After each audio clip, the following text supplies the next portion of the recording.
Matt Silverman, and I am running for Congress in Wisconsin's 2nd District. I am seeking the Democratic nomination.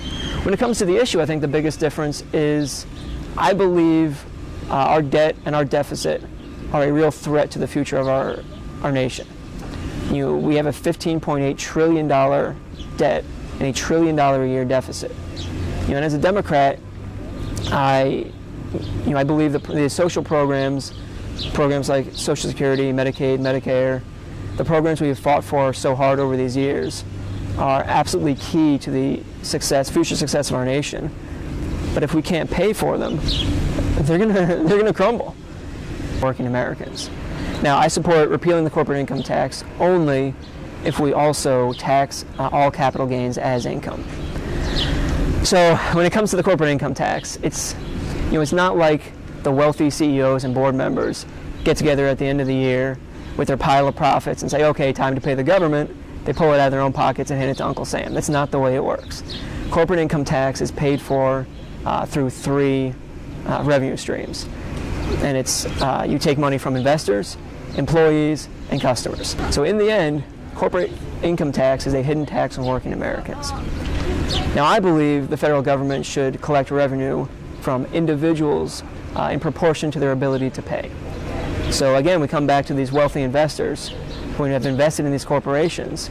When they get their payouts, whether it's dividends from the stocks or from selling the stocks or from bonds, I believe that income should be taxed at whatever their bracket is. Right now it's taxed at 15%, and I think that's unfair, because income is income, whether you work in a factory, a farm, an office, or you are an investor. Income is income. I support the quickest possible withdrawal from Afghanistan. I fought in Iraq. I've had many of my brothers and sisters in uniform fight both in Iraq and Afghanistan. And the problem I see with Afghanistan is that we do not have a clearly defined goal. It is to ensure terrorist groups can no longer launch attacks from Afghanistan against Americans here at home.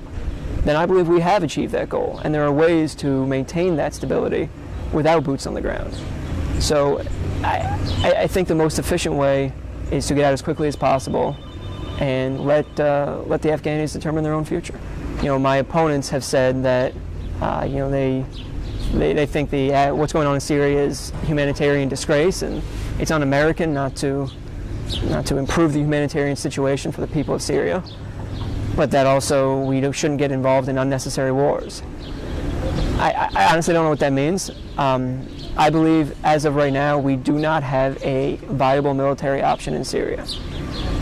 We simply can't go in. So we need to continue to do what we are doing, which is focus on economic and diplomatic pressure. So when it comes to the budget, maybe again this is someplace where I differentiate myself from my opponents. I believe we need to do 3 things to get our fiscal house in order. We need to grow the economy, we need to rein in long-term spending, and we need to overhaul the tax code to encourage business growth and development here at home. So, growing the economy, I believe, will require short-term spending on infrastructure, education, and research and development.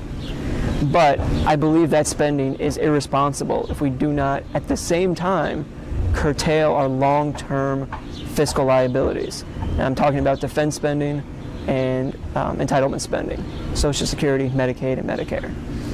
If we cannot set our fiscal house in order, we are ignoring the signs, the same signs that Europe ignored, and we're setting ourselves up for a real financial disaster. And like I said at the beginning of this, the vocal minority is just that, a minority. And the silent majority, if they want to make their voice heard and come out and vote on August 14th, there's nothing that can stop them.